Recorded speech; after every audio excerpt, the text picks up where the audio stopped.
Hey everybody, welcome back to the Consummate Athlete Podcast, where we dissect all kinds of different types of performance and sport, ranging from, the most casual game of ultimate frisbee in your backyard to what it takes to win a mountain bike world championship title. Just a hint about today's episode. For those of you who are new to the show, I'm Molly Herford. I write books about cycling and kind of all different types of nutrition and fitness content. I run the OutdoorEdit.com, and I also run in general. I've recently taken up ultra running as a addition to my cycling, running, triathlete background. And I'm Peter Glassford. I'm Molly's co-host, and I'm a registered kinesiologist and an endurance coach. And today we're recording this in Ontario, where we normally live, but as I tweeted out before, this is the 24 hours that I've had at home in the last week, and the next, in 12 hours, I head out again and gone for another week, heading to Interbike in Reno. I'll be out for Reno Cross, then heading to Madison for the Waterloo World Cup at Trek headquarters. So super excited. I feel like Interbike to me is like back to school. I've probably done it, I think, 8 years now. And every time it really does feel like the start of the school year. Interbike is a trade show for the industry of cycling. Yes. And since I graduated college, basically I've been writing for different cycling publications. So yeah, even in my first job at Cyclocross Magazine, I was out there and looking at the new cyclocross gear, and shifted to bicycling, where I was out there looking at all different types of gear. And this year I'm sort of going for a few different reasons.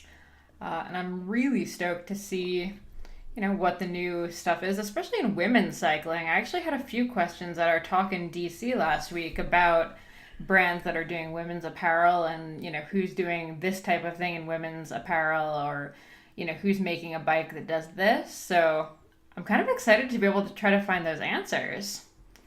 Yeah, I think it's a big push. I saw Trek's sort of put in some new stuff and tweaked their wording on a few things. And then e-bikes, I think, are going to be basically everything will be e-bikes. Oh, I know, which I'm pretty moderate about. My dad and I we went out on a bit of a birthday ride for him this weekend. So I ran 10 miles while he rode next to me, and we got really grumpy about e-bikes on the bike path.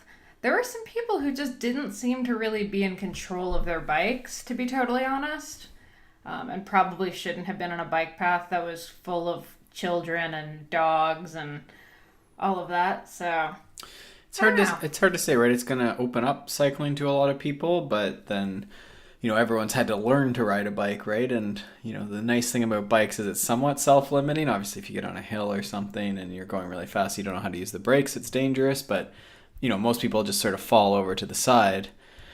But, if you're falling over going much faster than you might otherwise have gotten going, right? It could be tough.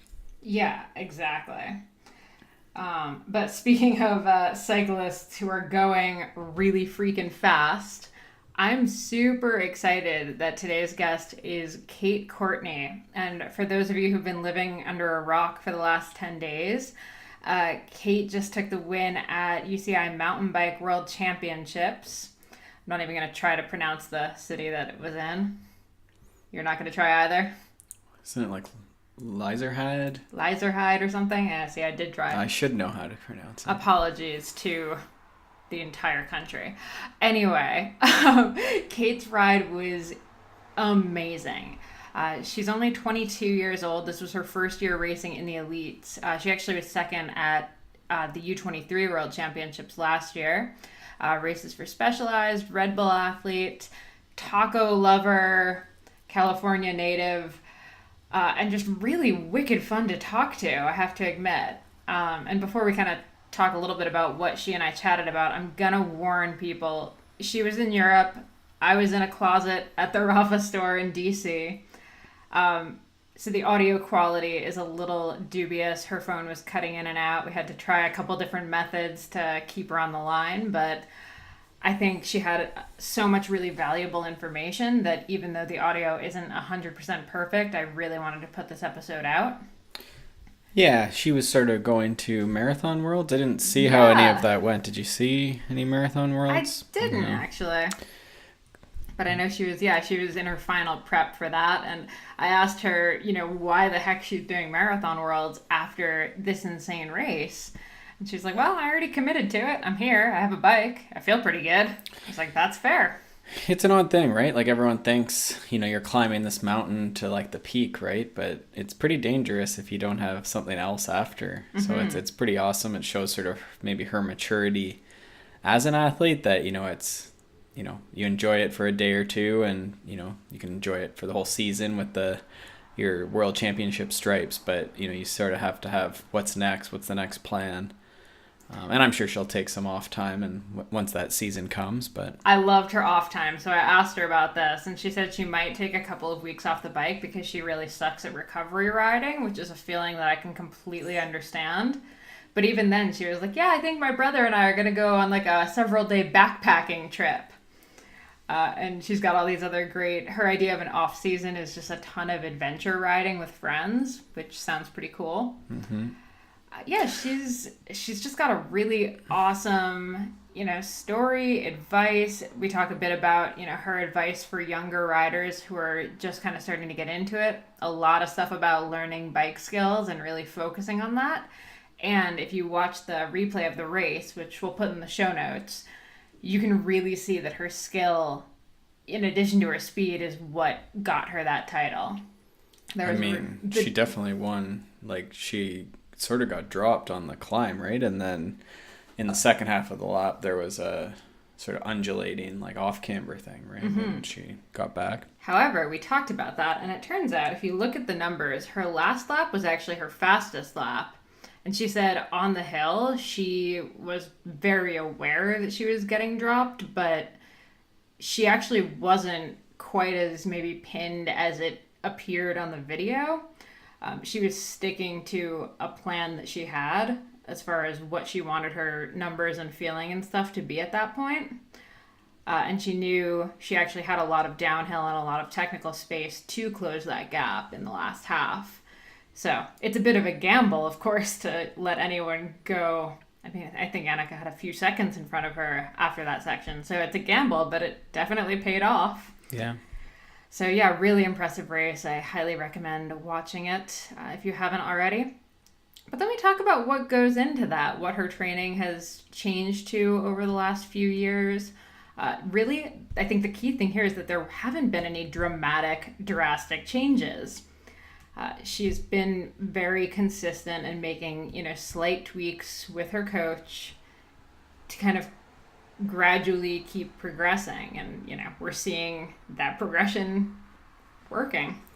Yeah, it definitely seems to be a common theme, right? Like people that are able to just sort of keep plugging away and stick with it. And, we're so easy to throw everything out and try something else completely different, but never, stick with a process, knowing that the process is going to go in the wrong direction, slightly to the left and slightly to the right. But, if you're trending towards that, at least you're getting information. Whereas if you start, a whole new way of training, a whole new way of, it's almost set you back. And sometimes you have to, what is that called? Burn it to the ground. Not even go back to the drawing board, but, I guess you're throwing your baby out with the bathwater. Ugh. So generally you don't have to do that.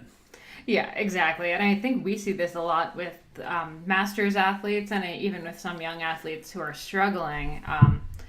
If you're not having these really dramatic increases and stuff, it can be really frustrating, and it's really tempting to try kind of a crazy new training thing or crazy diet or any number of things like that to have a dramatic makeover really montage. Yeah, and I refer people a lot to like the Steven Seiler, what is that called? Pyramid.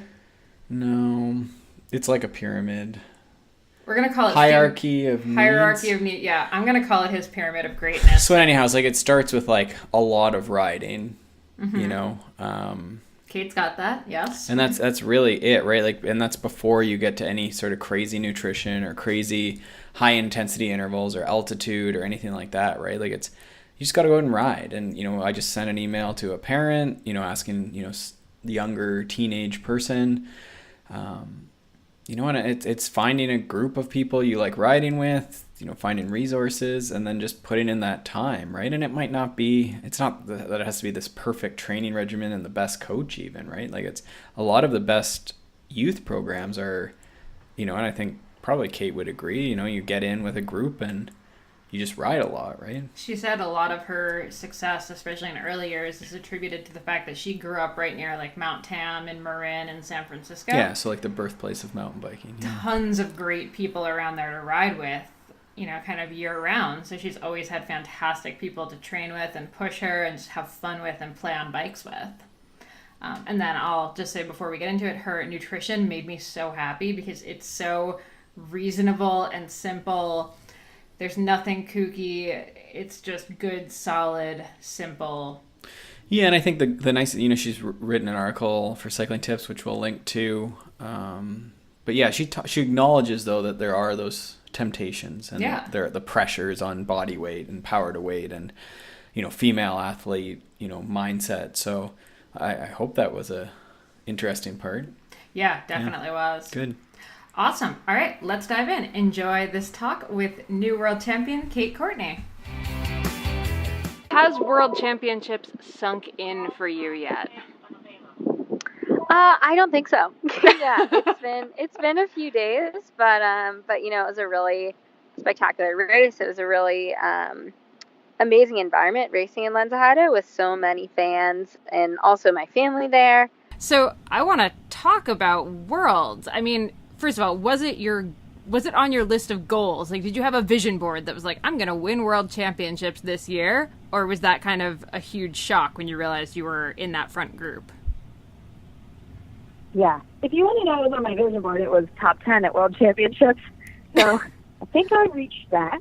Yeah. Yep. Check. But, no, I think this year has really been one of a lot of learning for me. And I think the cool thing about being new to the field is that you don't really know what to expect. And so I think I went into every race kind of like, okay, I hope I can improve and focus on my strengths and weaknesses and what I can do better. And I think, throughout the World Cup season, I started to get closer and closer to that front group. And my philosophy was like, if I keep going out hard, if I keep making that front group, like someday I'll stick. And, at World, the World was stuck. Yeah, and it seems like it wasn't necessarily just like speed. So, for example, in that last lap, Annika actually gapped you on the hill, but then you got her in the technical section. Have you been really focusing on skills and stuff like that over the season? Yeah, I think, it's a confluence of a lot of things. I think I was just talking to my dad about that last lap, and my power numbers were like the best on that lap. I had my fastest lap of the day. And I think that's a couple of things. One, I studied the course a lot. So a lot of people see that one climb as a definitive moment, and I did too. At the moment I was like, okay, just keep going, maybe she'll get a flat. But for me, I think I trained really hard knowing that it was going to be about staying within your comfort zone and staying within the numbers that I could do, staying within my own pace. And I trained, really specifically for this race. So that's one part of it. I think technically I spent a lot of time on the course with lines. But I also, I ate really well throughout the race. I was really mentally focused, and I stayed within myself. So I think it wasn't so much about just technical skill. It was more about the fact that I tapped it back a little bit on that climb. It gave me more energy for the last half of the lap. And I had recovered on the descent and could pedal over all those routes. And I think that's actually, while it looks like you're just kind of like cruising in, it's a super physically demanding part of the course. And so I think having all those things add up gave me a little extra punch at the end. So I'm going to go back to the first lap of the race. When you realize suddenly that it's you, Annika, and Emily, and a pretty big gap to fourth, what was going through your head? Yeah, I think that's the funny thing. I think in my best races, I'm always just really focused on the moment. And I think a lot of my races this year prepared me for that, especially Mont Saint Anne, where I was, third on the second to last lap, and then got a flat and crashed and ended up getting sixth. I think experiences like that teach you that it's really not over till it's over, and you have to just focus on doing the best you can in that moment. So I really tried not to focus on positioning. I just focused on, executing my race plan, and to have it all come together at the end was a pretty awesome feeling. Yeah, for sure. And this is your first year racing in the elite women's. So heading into the season, had you done anything different in training, or are you just kind of on that same, training plan and just progressively adding bits and pieces? Yeah, I think, there were definitely some changes this year. I graduated in the fall, so I didn't have school after December of this past year, which definitely made a difference to what I was able to withstand in training. And also my coach really identified this year as a huge development year. And he pushed me to do the Cape Epic, which sounded like an insane idea at the beginning of the season.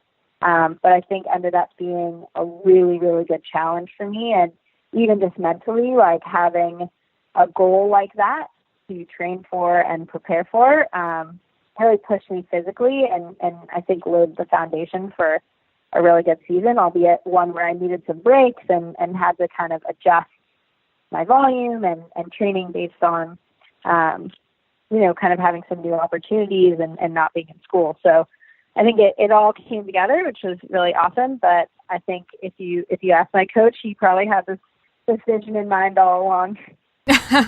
Yeah, for sure.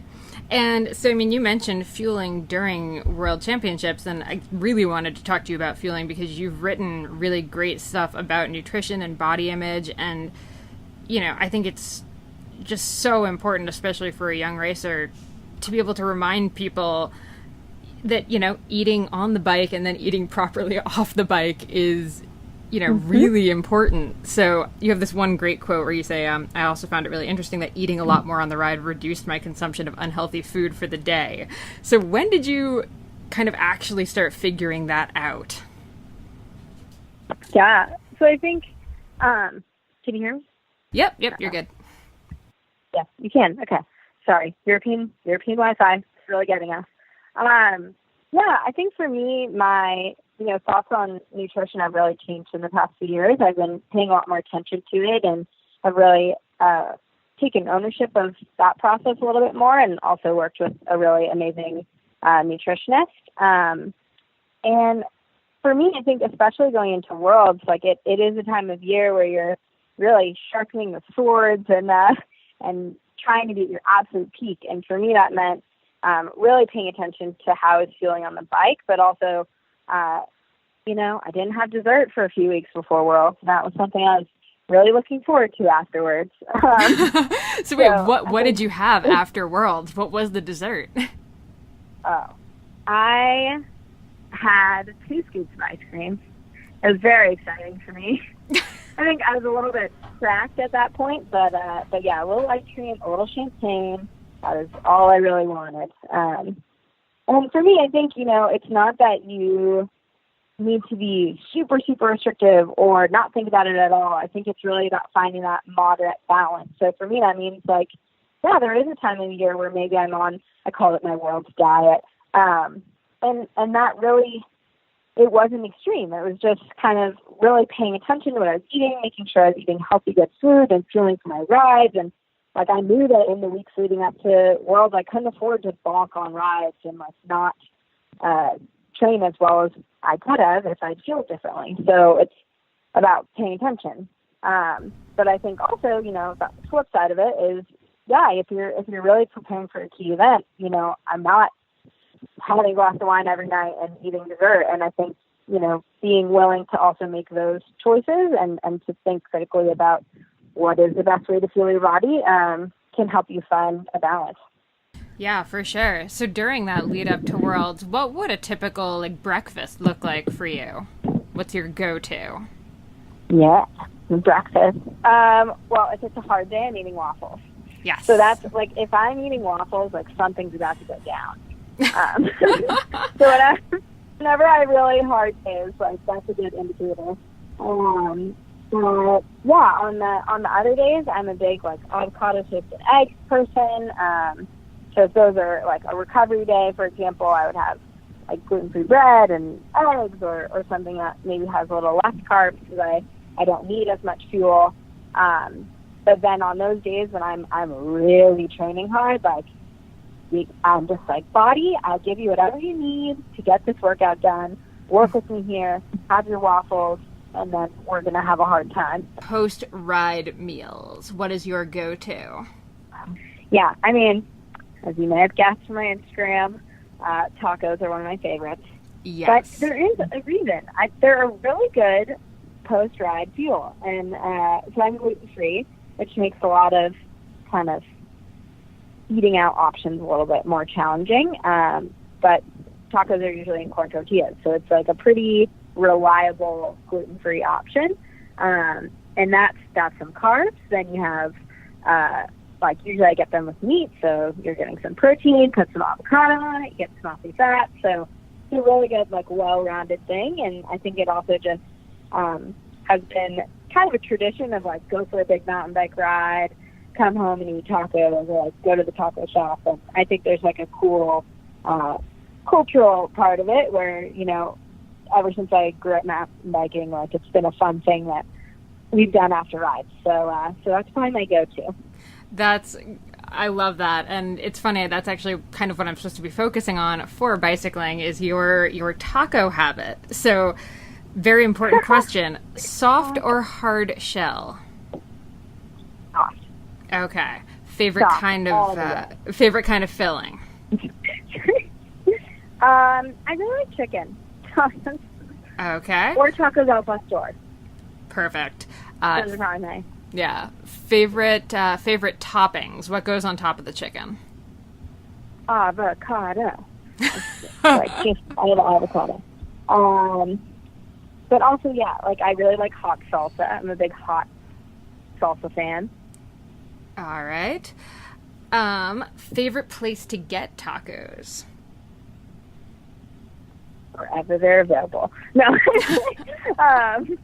I'd say there's a taco shop just down the street from where I live, and we've gone there. I wrote a taco blog article on it called Sancho's. But they have really good fish tacos, and it's cool when you have lived in a place for and have a shop nearby or like a traditional thing. It's always where we go now after like really, really brutal, huge rides. So I have a lot of memories of like big 5-6 hour adventure rides and then eating a lot of tacos there. So it's always a fun spot. Okay, this is like my very important question. Do you have any tips on how to eat a taco without making a ridiculous mess? Ooh, I'm not your girl on that one. I think I just make a ridiculous mess. That's fair. Yeah, I think that's a little bit of a goon when it comes to that. I'll probably like spill some stuff. I actually think this is going to be a problem with my white jersey next year. So, ooh, yeah. Stay tuned. Yeah. If Clorox wants to sponsor me, that'd be great.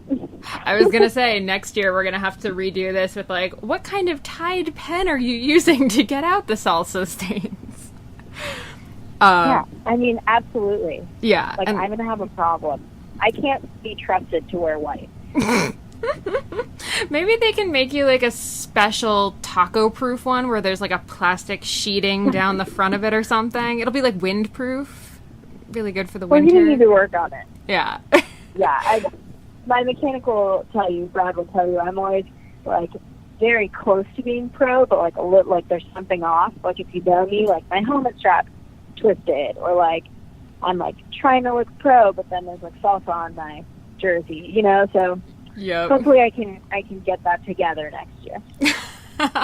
I think anytime you're wearing the rainbow stripes, you just kind of naturally look pro as hell, so I think you're going to be just fine. And then the last taco making question. Do you have any tips on how to make the perfect taco? Any like ratios you swear by, or favorite brand of shells, anything like that? Oh, we did try to make corn tortillas. This is something that maybe is going to be a fall project, so I'll report back on how that goes. Ooh, yeah. It's actually pretty easy in theory. I may need some more.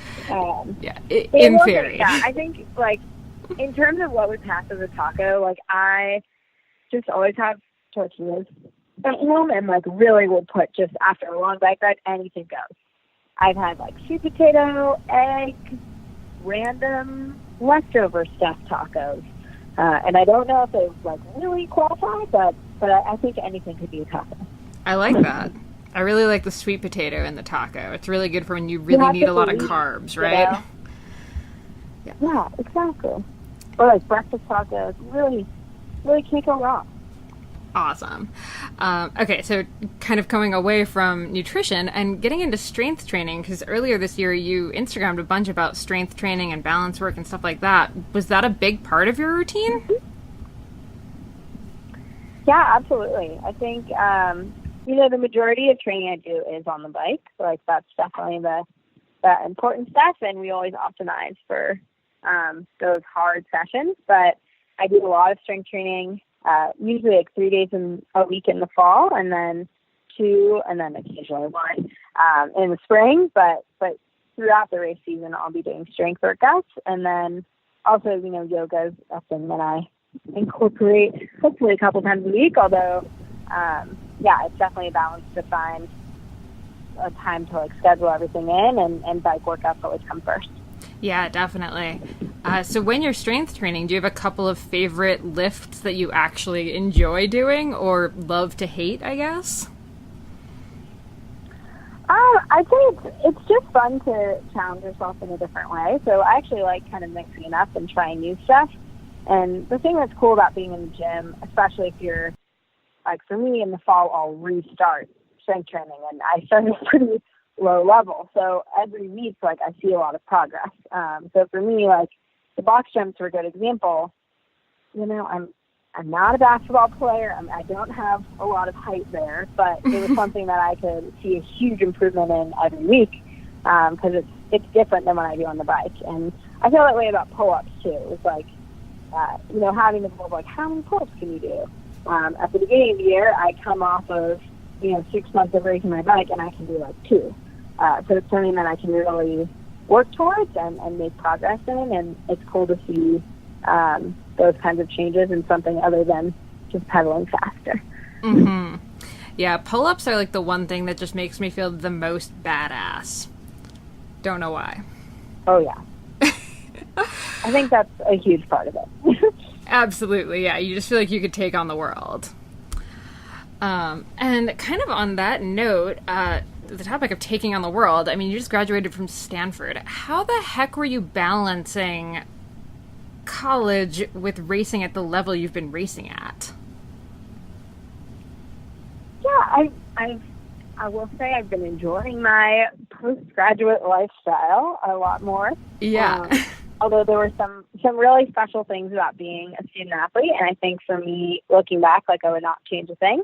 I had, something to really keep me grounded and make me really diligent. Like, I had to stay on top of things and plan ahead of time and really be confident in what I was doing and do it with my whole heart, because if you didn't, there wouldn't be time to get it all done. So I think it was definitely a challenge, and I think by the end of school, I was feeling ready for a break and a little bit more time to focus on training and mostly focus on recovery. But I'm also really grateful for the experience I have in school, and I think it's something that's super important and really changes kind of your worldview. I think having a college education and trying to be a professional athlete, I have a different perspective, and also I just feel, I don't know, at some point you can't be a bike racer forever, and I think that level of, like, security that, okay, I have this other thing, there's another dimension of my life, it really provides a little bit of a like grounding force, and it also reminds you that the world doesn't completely revolve around cycling. So if I have a bad race or a bad day, I kind of have that feeling of having more dimension. Mm-hmm. Yeah, definitely. So mentioning though more time for recovery, have you found since you graduated, are you adding more hours of sleep? Are you doing meditation? Anything like that? Like what got added in? Yeah, I think a lot of it was just more time for things I was already doing. I definitely have a daily teaching practice, but I think when I was in school, there were times where I was on and off, whereas now it's been really consistent. I think the biggest thing is napping. I'm now a great napper. I've become very proficient in naps. And I think that has made a huge difference in training, but also just in my overall well-being. For you, can you imagine a life where you weren't outside and moving? Yeah. I think at the end of the day, the really cool thing is that I genuinely love riding my bike. Like if it wasn't my job, I would still ride my bike. Yeah. I think it's really social. It makes you feel healthy, and I think mentally for me, it's a huge kind of stress reliever and also just like source of joy in my life. So, it is just like a huge part of what makes me happy. And I think at the end of the day, the fact that I can do it as a job is a really huge gift, and not all parts of it are, fun and easy. There's definitely some challenges that come with, trying to compete at the top level, but I can always come back to the fact that I just love riding my bike. And, even just this week after World Championships, which was a really kind of intense weekend, I'm here in the Dolomites preparing for Marathon World, and I got to just go right up in the mountains and reconnect to why we do this. Yeah, absolutely. And that brings up this other question I was going to ask, which is, most people would be resting on their laurels right now. I mean, taking a break, taking a vacation, eating all of the food in sight, and you're out training for Marathon Worlds. How does that feel right now? Are you... I committed. Yeah? I committed before I did it. No, I can't. No, I think, it's definitely, the day after World, I was like, man, this is going to be a little bit brutal. But now that I'm here, I'm just really excited to have a chance to do something different and to challenge myself in a new way. I think some people are, people always will put pressure on you if you let them. But for me, I think this weekend, actually, there's no pressure. Like, I achieved the goal of my season. I didn't even identify it as a goal because my brain hadn't gone that far in terms of possibilities, but I achieved one of the biggest goals of my career. And I think for me that means that this weekend I can just go out and focus on doing the best that I can, and not feel the same kind of pressure that I maybe felt last week. And at the end of the day, it'll just be a really hard bike ride to end an awesome season. Yeah. Are you going to have an off season? Are you going to take a break? Most definitely. Okay. I think taking breaks is the most. Do not worry. This is the end of the season for me after this weekend.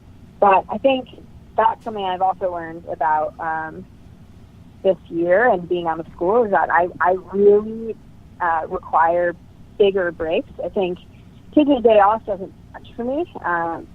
I do really well with huge, really hard blocks and going from one goal to the next. But when it's all said and done, I need a lot of time to reset and recover. So for me, actually, kind of things worked out in June. I had a knee injury and had to take 2 weeks off the bike, which was a bigger break than I've ever taken mid-season. But I think is a huge part of why I was able to finish the season really strong and feeling mentally and physically really motivated for the end of the season. So I'll definitely be taking a break.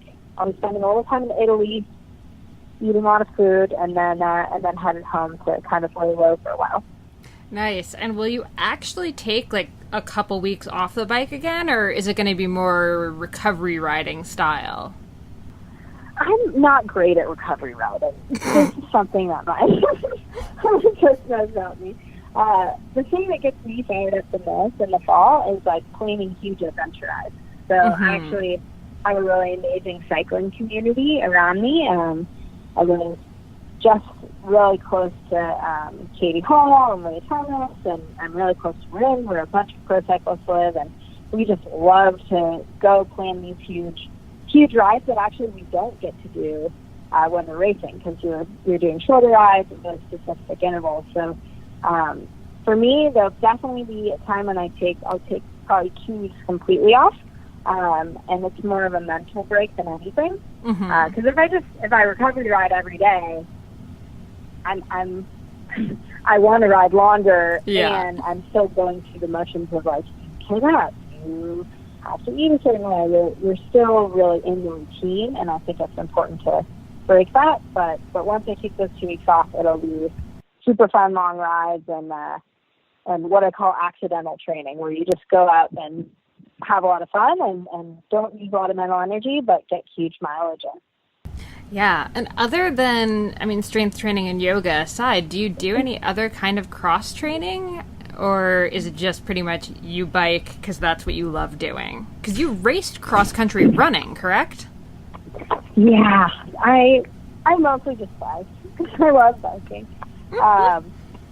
Yeah, unfortunately for me, I think I'm pretty injury prone in terms of running, so my legs can't quite keep up with my heart when I try to run in the off season, so I try to keep it mostly on the bike. But I think also in the fall you just have a little bit more flexibility, so I might go backpacking for a few days or do some other kinds of trips. Oh, that's awesome. I've recently come to love backpacking. It's grown on me, so sounds like a good plan. Yeah, I think after this trip, my brother and I are going to go into the woods. I was like, I'm going to leave my phone. I'm going to go hike for a while, which nice. I think will be perfect in my 2-week break. Yeah, absolutely. And then, obviously, there's tons of young girls that look up to you and, have posters of you on the wall and want to be you when they grow up. So what's your best advice for young girls that either are just starting getting into riding or, want to get on the bike but are just really nervous about it? What advice would you give them? I'd say one step at a time. I think, it's just about finding something that you love doing and then taking it step by step and working hard along the way. But I sort of came away with the feeling after Worlds that when you start taking things one step at a time, you might not know that you are one step from something really amazing happening, and you just have to take it and see where you end up. So, yeah I think that would probably be my advice. That's great. And then I think last one on that same line of thinking, what about tips for young girls they want a mountain bike, they think it's awesome, but then they're just terrified when there are obstacles that they have to get over or negotiate? Yeah, no, that's a really common thing, and there's obstacles I'm terrified to go over, so I definitely connect with that. But I think the biggest thing for me is developing the skill. So I think it's easy to go out with someone who's already developed the skill and say, oh, they can do it and I can't. But if you take the steps to learn, okay, how do I go off a drop? Like, what do I physically need to do with my body? Where does my weight need to be? And get a good teacher. You start to take away some of the fear component because you start to have confidence in your ability. And I think that's the best way to combat fear, is to prepare yourself. That's such good advice. I love that. I think so many girls, see the videos and see the races and stuff and are just like, oh my gosh, they can just do that. It's like, no, there's years of skills work behind that. Starting with the tiny drop. Completely, yeah. And I think drop's a really good example. With Team USA, we've done a lot of skill camps, and we started with really small ones in a parking lot and worked up from there. And you just kind of are able to progress over the couple years, and I think that's one of the special things about the sport of mountain biking, is there's always kind of that next level you can take on. Yeah, absolutely. I'm really glad we got to end on parking lot drills, because that's one of the huge things that I'm always telling people to do, and no one ever believes me. So now that you said it, I get to be like, ha, told you I was right. Amazing. Well, I know you have another call now, so I'll let you go, but I'm so glad we finally got to connect. Thank you so much for chatting. Awesome. Thank you so much, and thank you for your patience. I'm glad. Of course. Yeah, no. To catch that. Yeah, absolutely. Good luck at Marathon Worlds. We'll be cheering for you. Thank you. Thanks so much for tuning into the Consummate Athlete podcast. You can check out my stuff over at theoutdooredit.com or by following me on Instagram and Twitter at Molly J. Herford. And you can check out Peter's coaching, training plans, blogs, all that fun stuff over at smartathlete.ca or by following him on Twitter and Instagram at Peter Glassford. And if you want to support this show and other awesome podcasts, please check out wideanglepodium.com for show info, other podcasts, bonus content, and to become a donating member so you can get all of that rad behind the scenes content and help keep shows like this on the air. And lastly, if you're enjoying this podcast and all the information that we're bringing to you every single week, do us a solid and pop into iTunes to leave us a rating and review. It takes you about 2 seconds. You can do it on your computer, you can do it on your phone, and it really helps us out. Thanks so much, and we will see you next week.